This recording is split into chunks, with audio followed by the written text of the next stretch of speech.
Alrighty guys, we're back for Rotation Proof Soldiers, and this is an Outlaws, a Thunder Junction standard brew, and I'm Redcat. Let's briefly go over the deck, then hop right into some ranked. Got a bit of an artifact theme packed in here, so we do have some non-soldier artifacts like a couple Skrelv, very powerful creature, it'll do the thing. So I have a couple Lavaspur Boots too, so this is a 1-mana artifact equipped creature, gets +1/+0 and has haste, and Ward 1 as well. Not half bad, dude. Also fitting that artifact theme, we have Assimilation Aegis. This is a 3-mana artifact equipment. Equip cost is 2. When it ETBs, you exile up to 1 target creature until Assimilation Aegis leaves the battlefield. Then, whenever it becomes attached to a creature, for as long as it remains attached to it, that creature becomes a copy of a creature card exiled with the Assimilation Aegis. That's pretty cool, man. I wonder how often we'll get to turn one of our soldiers into a shieldred or something, you know what I mean? And then on the top end, one of the main reasons to have the artifact theme actually in here is actually a one of 1,000 Moons Smithy. So it's just a 4-mana legendary artifact. When it ETBs, you create a white gnome soldier artifact creature token with this creature's power and toughness are each equal to the number of artifacts and or creatures you control. Nice. Now, at the beginning of your pre-combat main phase, you may tap 5 untapped artifacts and or creatures you control. If you do, you transform 1,000 Moon Smithy, transforms into Barracks of the Thousand, which taps for a white mana. It is a legendary artifact land. And whenever you cast an artifact or creature spell using mana produced by Barracks, you get to create one of those gnomes that the front side creates. That's pretty cool, man. And honestly, not going to be unheard of in this build, I don't think, to actually flip that. Oh, another reason to run like the whole artifact theme is actually Warden of the Inner Sky in here as well. We get to see this card all the time. It happens to be a human soldier, so nice. Now, when you're tapping things, it's untapped artifacts and or creatures you control, so you could totally tap down like your Lavaspur Boots and whatnot, so cool. So what kind of soldiers do we actually have packed in here then? Well, we got a couple Harbins. Those will do the thing. All 4 Valiant Veterans. Nice. Resolute Reinforcements helping us go wide. That's always important when you're rocking the Warden. Some powerful 1-drop soldiers. We have Recruitment Officer at a 4 of and all 4 Frontliners as well. Also happens to be an artifact creature. Now, for more removal, we have Case of the Gateway Express. We get to see Case all the time popping up in Boros. It should also do the thing nicely in here. A little bit more removal, kind of, sort of. Requisition Raid, making the cut as a 2 of. I actually really like this Spree card. So for 1 white mana, you can pay these additional costs. You get to choose 1 or more of them, of course. So you can go +1 mana to destroy target artifact, plus another mana to destroy an enchantment, or plus another mana, put a +1/+1 counter on each creature target player controls. Of course, you got to target yourself there, but since we're going wide, that just seems really good. So for like 3 mana, for example, you can pop one of the opponent's enchantments and put a +1/+1 counter on your wide board state. I don't know, dude. I actually really like that. Now, it is noteworthy that this is sorcery speed. That does slow it down a bit, and thank goodness for that, dude, because at instant speed, this would be absolutely disgusting. We do have another top end here. We have a Myrel Shield of Argive. We also have 4 Skystrike Officers too, also producing just more artifacts for us. Honestly, the more artifacts I'm seeing are packed in. Like, I knew I was building a sub-theme of artifacts, but after going over the list, I'm like, geez, I wonder if I should just have 2,000 Moon Smithies instead, right? Skystrike Officer also will help us restock our hand beautifully, hopefully.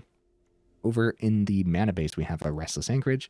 We do have 4 Fortified Beachhead as well as 4 Seachrome Coast, so no pain lands this time, heavily leaning towards the plains because that's what the deck is heavily leaning towards. Very important honorable mentions over here. Coppercoat Vanguard is something to consider. It's a human soldier, but it only buffs other humans, so we could have leaned further into like the human side of things here, but we didn't this time. Dusk Legion Duelist is something to consider, especially if you're pairing it with like the Siege Veteran. Maybe just going that route with soldiers would be better for rotation proof, you know? Something to consider, I suppose.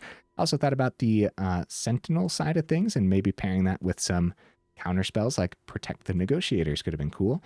I always think about Soul Partition for lists like this too. I think it's underplayed removal for sure, and especially in these aggro decks, so something to consider.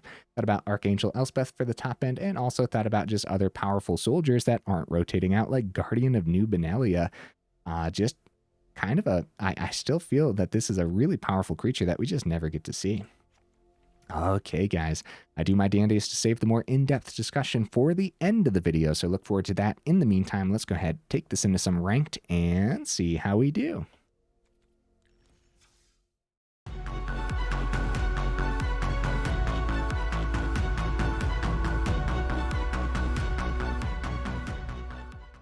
Right into that first game. A lot of people playing today, man. What am I expecting from the build? I'm expecting a little bit, honestly. I hope it's pretty good. We go first. This is a good hand. I like it. Yep.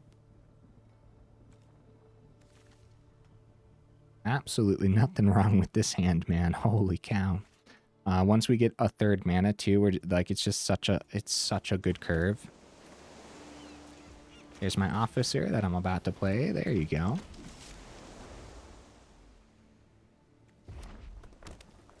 Mountain.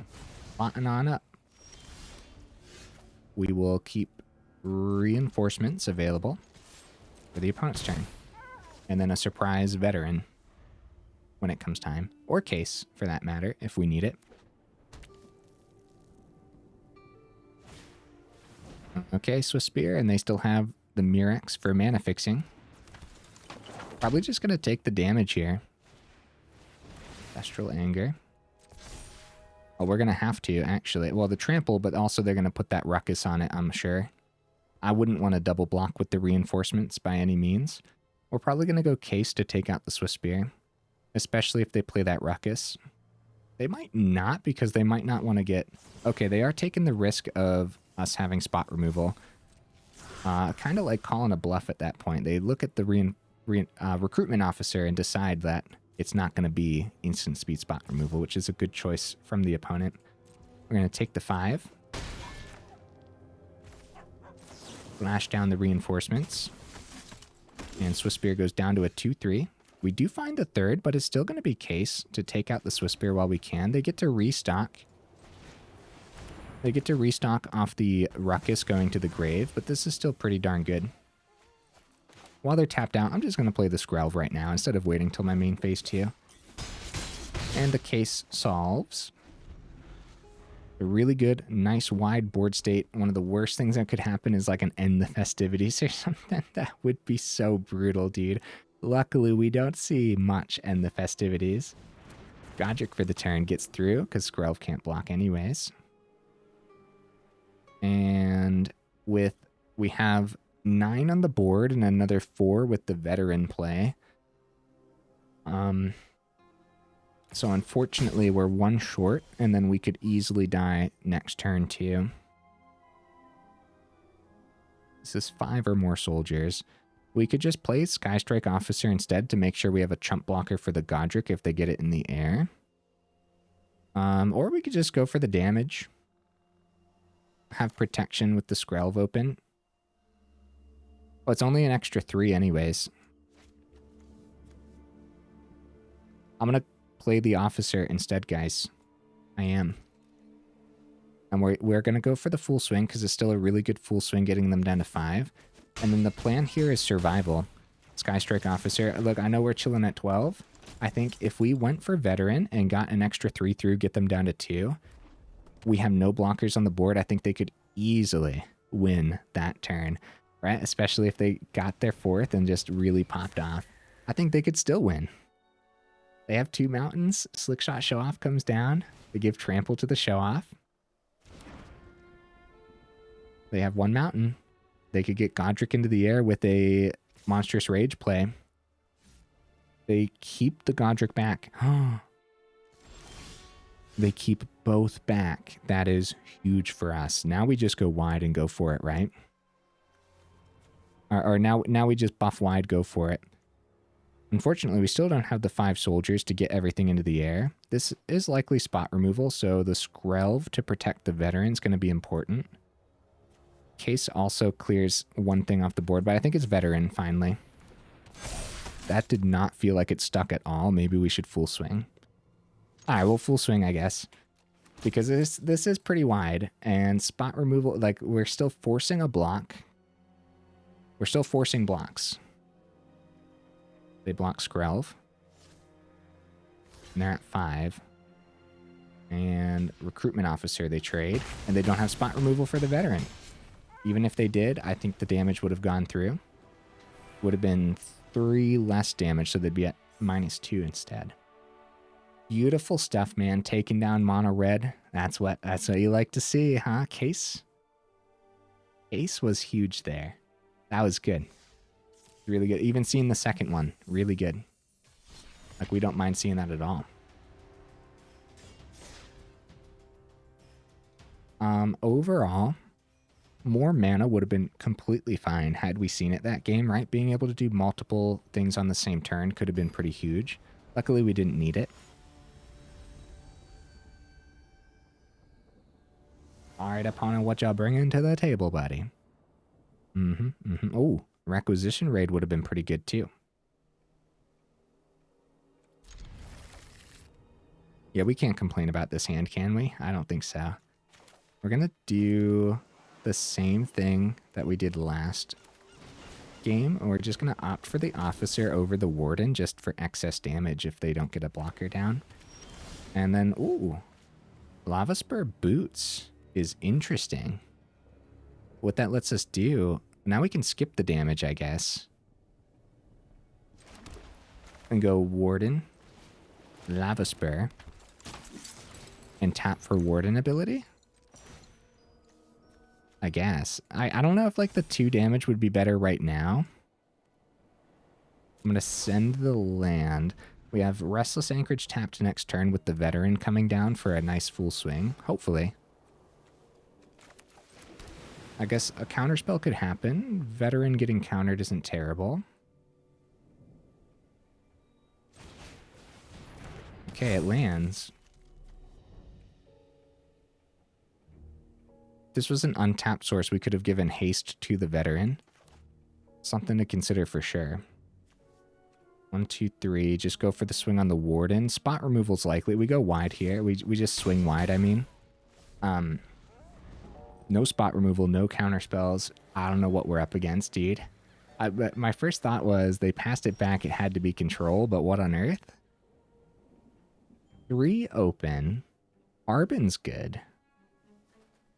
Requisition Raid is good. Just buff wide that way. We have the Lavaspur.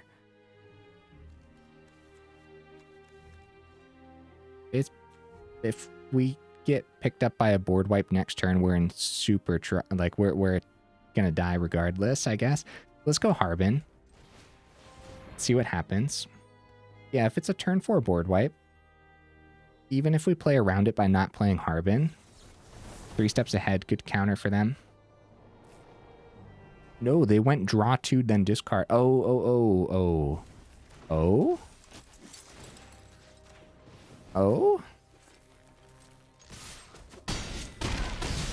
We might be okay. Hold up. Getting the opponent down to 1. If they board wipe, yeah, GG opponent. The big thing there was, of course, a lot of extra damage with the Lavaspur Boots play. Dude, that was insane. I thought the counter was going to come down. That was going to be a really good counter for them. But since we were able to hit through, that meant any creature off the top. Well, not any, right? I guess any creature where we could actually attach the Lavaspur Boots to it was going to end the game after they tap out for the board wipe, because giving that haste is huge.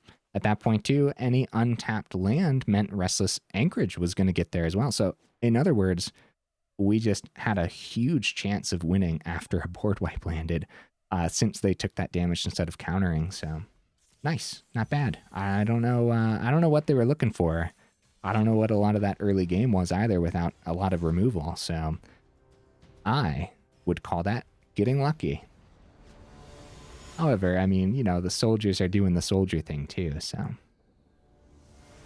We are having a little bit of an issue getting like that many soldiers on the board for Harbin's ability, but that doesn't matter, dude. Eventually you're going to have the 5, and it's still a 3/2 flyer for 2 that fits the soldier theme as well, so you don't even have to worry about the bottom ability on the Harbin. Opponent goes first. Is definitely a bit of a slower hand. A bit of a slower hand that I'm still going to play out as fast as possible, I think. Warden. I'll get the Warden down for the turn. The Frontliner could be good too, but... Coast and Veteran, swinging with a 2-3. A little bit better than the Frontliner swing, depending on what the opponent is rocking. Oh, nice. Well, Warden's out of here. So, they have Barons, and then they rock the Invasion of Asgol. Harbin. We play Harbin. It's like I said, it's just good stats. We also could have gotten the Restless Anchorage down, tapped for the turn, played the Frontliner, and then had the Skystrike Officer available regardless of the land draw. But I'm not concerned about that because we can just do that next turn, only establishing the Harbin while attempting the Veteran. Oh, what's the grab here? The Assimilation Aegis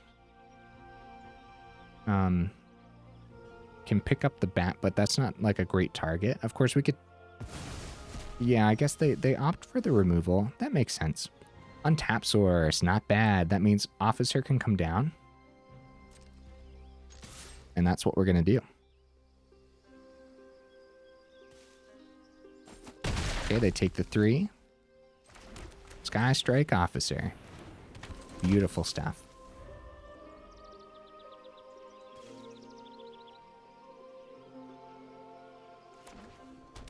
Okay, third from the opponent. It's a Mirex. Oh, Marquesa. Oh, buddy. When we played with Marquesa, it was good. I liked this card a lot. 3 mana, 3/4 was good stats, but then it was really, really easy to restock your hand with it on the board. That's scary. That's definitely scary. Okay, Restless Anchorage can come down. Then it's going to be Veteran for the turn, which affects the combat for sure. Frontliner doesn't have haste anyways, so we just go ahead, swing. And we full swing for sure, because we got to go fast. We got to go very fast. Now that the Marquesa's on the board, we can imagine some delicious Grixis goodness from the opponent. We're gonna play it. We're just gonna play it all out. We do have the draw on the Officer at the end of their turn, though. Against Rakdos, if they drop a 4th mana, I mean, they would want like a red source for Brotherhood's End, right? And that would destroy everything on the board, including the Officer, because we'd lose the +1/+1 from the Valiant Veteran. We'd still have Restless Anchorage, but that would heavily lean the game towards the opponent. And we'd have Frontliner from the grave too, however. Outside of that, I can't think of any other 4 mana board wipes that Grixis would be rocking. 5 mana on the other hand, though, Deadly Cover-Up. But they won't have 5 mana this turn. Any amount of spot removal if it goes on to Veteran. Either way, we're going to restock with the Officer. If they go spot removal, pay the 1 for the Marquesa, draw 1, play a land, go cut down something else, they could still be in this.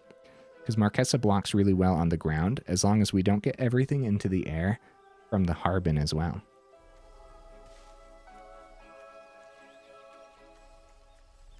Well, now that I just said literally everything the opponent could possibly do, I guess I can pause until the opponent shows up, right? Oh, there they are. Tiny Bones joins up. Okay, well, I'm just going to discard the planes. I'm not going to worry about that. We could draw first, but I kind of want to not. I kind of want to keep these back for now, just in case. So they do pay the 1. They are going to draw. They go ahead. They concede there. I was going to say they dropped the GGs, but you know what? It's kind of the same thing, right? GG opponent. 3 victories in a row. I was expecting a thing, and it's working. Dude, I'm happy about this. Let's keep the ball rolling, dude. Let's go. Slowly but surely losing my voice. This is the 4th video that I am recording today for some reason. I usually like to do maybe 2, maybe 3, right? But 4, yeah, I was just feeling it. Having a good time. we've been ramping up the amount of rotation-proof builds recently too, which I'm very excited for rotation. So that's another reason to be playing so much on the same day. Just excitement. Ready for the next set, ready for rotation. I'm gonna try this, guys. I know what it looks like, but like we have so much to draw into. Like there's, yeah, we'll be fine. We'll be fine. Lavaspur Boots is gonna be excellent here too, I think. Based on literally any creature that we end up drawing, we are gonna take the turn to establish the boots.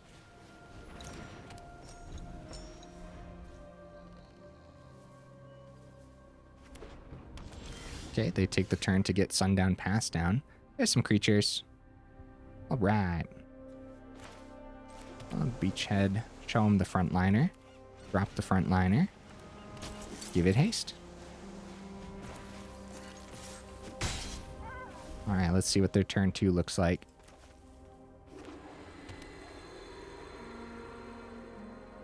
The ward on the Frontliner should be pretty good right now. Resolute Reinforcements. Yeah, this is what I meant. Like we just like the whole deck. It's just like anything we draw is going to be completely fine here. So we are drawing really nicely, actually. So what we end up doing is we do this now because Lavaspur Boots.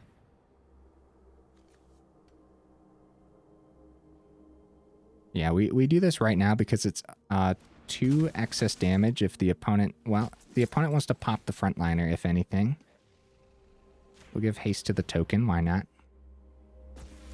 And then we swing. And then the token gets the buff. So I'd say that was very much worthwhile doing on our turn. And again, pretty much anything we see off the top, even land, will be completely fine. Ah, temporary lockdown. No, right on time for the opponent, dude. Obliterating our board state. Oh. Wow, what a draw. What a draw, dude. Holy cow. Dude, holy cow. Wow. I don't even know what to say about that. Speaking of right on time, so we keep 1 mana available to equip the Lavaspur Boots for haste. Destroy that temporary lockdown. Jeez, bro. Alright. I will give it to the soldier token again. Why not? Down to 12. They definitely slowed us down, dude. They definitely slowed us down with that. You pass it back. Wandering Emperor. One of like the biggest reasons I'm so excited for rotation. I have played against my last Wandering Emperor 6 months ago. You know what I mean? Like I'm so ready for that card to be out of here. So luckily the ward protects us. Like it protects our biggest creature. So we'll go like Lavaspur onto Recruitment Officer without any worries here.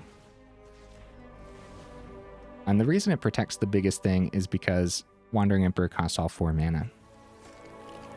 And so we can plug Frontliner onto the Officer. We're just completely playing around Wandering Emperor. I know it could be something else, but down to 5. Okay. I guess it could be a turn 5 board wipe too. Oh, Memory Deluge, Sunfall incoming. Okay. So any creature that we can play while attaching Lavaspur could be good, and mana off the top could also be good because establishing Myrel could be okay here. They pass it back, they keep 5 open. What's happening? What's going on?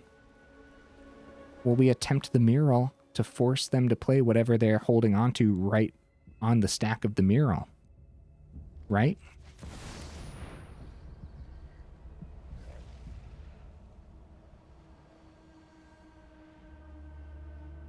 Dude, I'm on the edge of my seat here.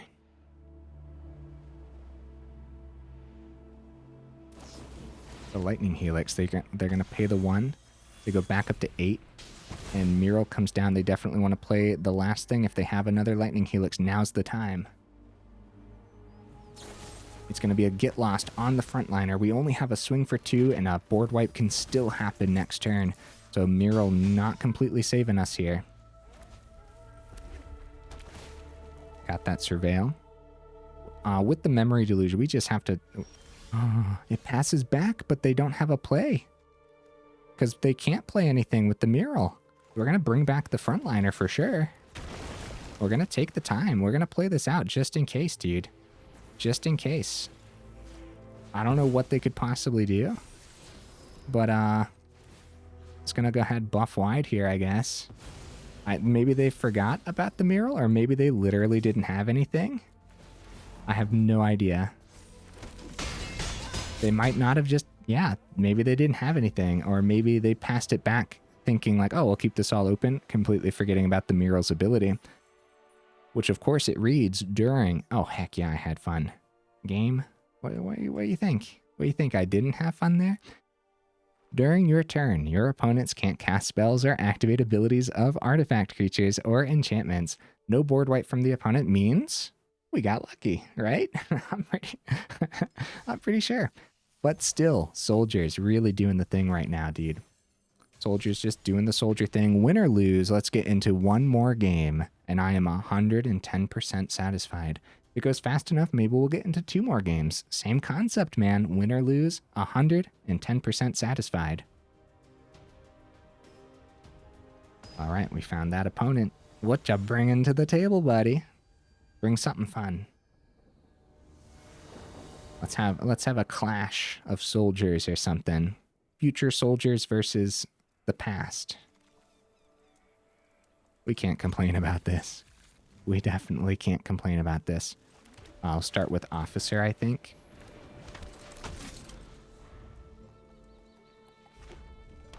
Mountain. Swift Spear. Okay. Is that worth it? No, it's not worth it. We went first. I'm going to risk it. We went first, dude. It's not worth it. I don't think. Another veteran. Okay. Reinforcements.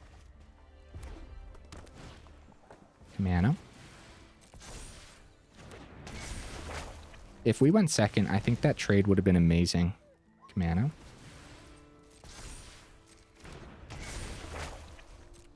We should chump though. Without, well, 1, 2, 3 down to 14. Oh crap, dude. I already risked it. Let's really risk it. Harbin, not bad, not bad. Here comes. Here we go. Guns a-blazing. Down to 11. Valiant Veteran number 2. If the opponent's too risky here, if they play this out too risky, it's gonna be a Godric double buff. Wow. They hold it all back. They decide it's not worth the risk. 1, 2, 3. Extra 4. Godric blocks the veteran with a full swing. Land isn't bad. It's just too bad Harbin reads 5 or more and not 4 or more, because we have not been able to get in the air yet. However, Harbin will still be pretty good. If we force them to hold back, again, force a chump on the Swiss Spear. They don't know we have... Okay. It's a full swing, dude. They're gonna hit the veteran. They're at 11 is the thing, right? They're gonna block the veteran. Chump there. 1, 2. Maybe it's not a full swing. Maybe a little bit of patience here is a little bit better based on like... Because if we block, they could have play with fire, burn the last veteran, and then they could start to establish... Because they're about to flip 2 commandos, guys. These commandos are going to get the Godric into the air. So we don't have the... We'll have the blocks on the ground for the hasty commandos since they're going to remain at 3/3s. And if we are able to keep everything back, then we'll have 5 soldiers still. And play with fire doesn't hit any of these. See, the block would have been the veteran. But that also means that they got to keep the Swiss Spear. No, they could have kept the Swiss Spear anyways and gone down to 1, right?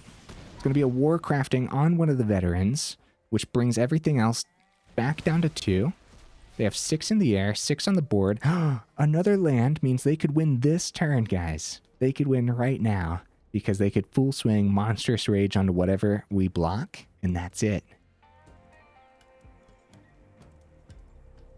Dude, I'm on the edge of my seat. Come on.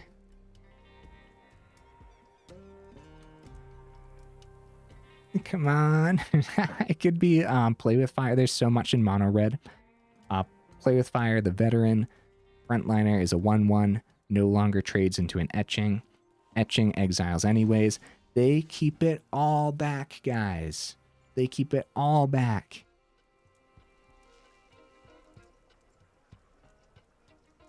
I don't even know what to say about that. I mean, they're at 4. I guess it makes sense. Not even the swing in the air with the 6/6 Godric. That tells us there was no Monstrous Rage in their hand, right? On a full swing, we're forcing blocks, but unfortunately, those blocks are trades. Harbin, still only 4 soldiers on the board. We're going to have to take the turn to go wide, which starts with Warden, and then reinforcements on the opponent's turn. And then hopefully they don't win with that Godric next turn, because they're going to have 4 mana open, and you never know when these mono red lists are playing something that gives double strike. I think they could easily win with that Godric in the air. Because we could also take the turn to establish Harbin, but Harbin needs to be the surprise, because they could also have another turn where they have to hold back. So it's just a surprise reinforcements for emergency blocks. I think, I hope. I guess we could try to, I guess we could have tried to get Warden buffed too if we played reinforcements that turn.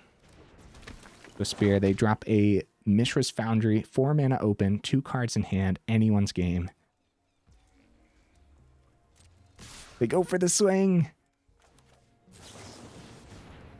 Now's the time for the reinforcements. While we can chump the Godric, we chump the Godric. Other than that, we'll chump here, keep 5 soldiers, 5 getting through, 2 cards in hand. I think we're okay. Let's see it, opponent. Let's see it, buddy. Monstrous Rage number 1. Come on. Come on. They activate Godric's ability twice. Ah, that's game. No, I risked it. I risked it, and it was my fault. No. Wait a minute, guys. Guys, wait a minute. Why did I risk it? Why did I risk it? I didn't need to hold these. I could have blocked, right? I didn't need to hold these. All they had was a Mishra's Foundry blocker, or potentially 2 left, or 2 blockers left in their hand. Oh, guys. Dude, soldiers are still bringing it, dude. Yeah, you can't blame the deck list there. You got 110% blame me. Like, why did I risk that block? Should have blocked with that Warden, for sure, on the other Swiftspear. Should have blocked with the Frontliner on one of the Etchings. We should have just full blocked, as long as we kept 4 back. I guess they could have burnt the last 2. And then Harbin wouldn't have gotten through. And then Godric would have won that way. I guess burn was the main reason not to block too much there. However, they also could have just burnt our face too. So I guess at that point, without a way to get rid of the Godric, and with them having a really good chance of giving that trample to Godric, I guess it was leaning towards mono red then. Yeah, I guess that's tough, dude. That's tough, because yeah, any of the extra blocks could have meant that they would have been able to stay in the game a little bit longer by burning our creatures, or just win that turn anyways with burn to the face. The biggest thing that the opponent could have had was Monstrous Rage, but when you're playing against mono red, you have to anticipate Monstrous Rage anyways, like no matter what. All right, guys, 5 games in. 4 victories, 1 loss to a very powerful mono red list. That's going to happen often. But every now and then, you're going to pull through against mono red as well. It played out beautifully. I couldn't have asked for more. Requisition Raid was amazing. This guy did not do anything, did it? Assimilation Aegis. We're going to need removal. Is this the removal we should go for? Maybe. I like that it's an artifact. You get it down, you remove something, you can tap it to the Warden. Warden's going to be very powerful in a lot of the lists that Warden show up in, especially when you're going wide with things like reinforcements and when you have excess artifacts like Lavaspur Boots and the Assimilation Aegis. Lavaspur Boots is going to be really good. The Ward 1 goes the extra mile, but what really, really pushes this over is the +1/+0 and the haste. When you're not playing mono red, you don't get a lot of haste. So in an aggro deck, having ways to give haste happens to be pretty darn good. Lavaspur Boots is definitely one that you'll see me play more with in the future. Just happens to fit that artifact theme beautifully for the Warden. We didn't get to see Thousand Moon Smithy do the thing today, but I think it would have been totally fine, man. And I think its power and toughness would have been excellent as well. I could also see trading this out for a different top end, but then, you know, I guess at that point, you're only playing the extra artifacts for the Warden. And it doesn't really matter if you have like the artifact in Skrelv, but Skrelv is still going to be very excellent regardless, right? And this is another way to get around trump blockers and stuff. Like, think in that last game, did we have a chance? Like, if we had Skrelv on the board, would we have had a chance for a nice big swing to get an extra guy through? I think so. Maybe. That's something to think about, though. Other than that, just being extra protection for like your Valiant Veterans and everything. All 4 frontliners made a lot of sense here today, too. And the Myrel was awesome, performing exactly how Myrel was supposed to perform in that last one. Fortified Beachhead, we never really got enough mana on the board. We only have 22 mana, but every now and then a game will go on too long and you'll have that ability, or the bottom ability on the Veteran as well. Guess what, guys? Commando Faces Kakazan's going to be gone. It's going to be out of here. I'm a mono red player, but thank goodness, man. Get that card out of standard, finally. And here's why I'm not going to miss it. Because you play mono red and it just feels super weird not having Commando Faces Kakazan in there. So from like a deck builder standpoint, I'm very excited for that card to be gone. Slickshot Show Off just came out and it's already starting to feel a little bit like that too. Like, you build mono red and it's just like, oh, I guess we got to put Slickshot Show Off in here because like it just works a little bit too well for what mono red's trying to do. So we'll see. We'll see where that card ends up. But anyways, Commando's going to be out of here. So like that whole nonsense with exiling the card, it just has so much packed onto it. At long last, we'll be able to trade into a creature and actually get a thing into the graveyard instead of getting it exiled, right? So when Valiant Veteran's in the graveyard, you can exile it for a 3 double white and then put a +1/+1 counter on each soldier you control. Happens to be pretty good. It's this exact same concept. Once you end up flooding out, or once you get into that late game mostly, because we only have 22 mana, then you can activate those abilities. The bottom ability on Fortified Beachhead is 5, tap it, soldiers you control get +1/+1 until the end of turn. So you need at least 6 mana then, as Beachhead is one of them. Then you got to tap another 5. Restless Anchorage is going to be good at a 2 of, and any deck where you're screaming like, opponent, please don't wipe the board. That's where the Restless Lands belong, right? Any deck that you're just like so afraid of a board wipe, the Restless Lands will be fine in. Depending on the Restless Land, of course. Some are much more powerful than others. Some are way too expensive for certain decks and stuff like that too. So something to consider. Case of the Gateway Express, which I just call the case because it's like the only case that we ever see in standard. Case of the Gateway Express is good. I like the 2 of. I don't think I'm going to drop these. I don't think I'm going to go up any. I liked it. Good stuff. I liked this, man. I had a lot of fun. Here's what I've been doing when I put the rotation proof deck list together, because just, I guess, out of paranoia, right? Because I'm posting these on videos and I'm posting them over on Aether Hub and everything. I want to make sure they are truly rotation proof and that I didn't make some mistake somewhere. So what I do is Alchemy already rotated. So I just click on Alchemy and see if it screams at me. And if it screams at me, I did something wrong, which I haven't done anything wrong yet, but but you never know, right? So we're losing Midnight Hunt, Crimson Vow, Neon Dynasty, and Streets of New Capenna. So let's pretend for a second that we accidentally put a Streets of New Capenna card in, like Boon of Safety, for example. Then when we go over to Alchemy, we check, double check, make sure it's rotation proof. Boon of Safety is yelling at me. So we drop that. Now no cards are yelling at me. So we know it's rotation proof. And of course we could go through and look at all the symbols in here too. There's actually a a lot of new cards packed in, like the Requisition Raid and the Lavaspur Boots and the Assimilation Aegis as well. Other than that, seriously, man, even after rotation, we're keeping a lot of really powerful soldiers, and who knows what kind of soldiers we'll get in the upcoming sets as well. Soldiers might be around for quite a bit of time, huh? Alright guys, hey, if you made it this far into the video for real, y'all are champions. I super duper appreciate you. Make sure you check out that description where we got that Discord link as well as that Patreon link too if you're interested in supporting the channel that way. Seriously, that Patreon really does go the extra mile, so thank you so much to all my patron supporters. Alright guys, hey, thanks again for being here, and oh, also let me know in the comments, what would you add or take out? What should have made the honorable mentions? Is this the style of soldiers you were expecting? Or were some of my honorable mentions earlier more so what you were expecting from rotation-proof soldiers? I didn't talk about Skystrike Officer again, too. I think it's a pretty powerful card. I'm a little bit afraid of Lightning Strike Standard, right? Where mono red's every other game. All 4 Lightning Strikes are in every single mono red list. You play 3-drop Officer, and now you're a little bit afraid of that Lightning Strike hitting. They drop Lightning Strike, they buff their Swift Spears and their Slickshot Show-Offs, and now you're in danger. That's where, like, Skrelv, like that extra protection is going to go a long way, right? So the 2 of Skrelv still making a lot of sense for me here. Excuse me, guys. All right, enough rambling, huh? Hey, I will see you in the next video.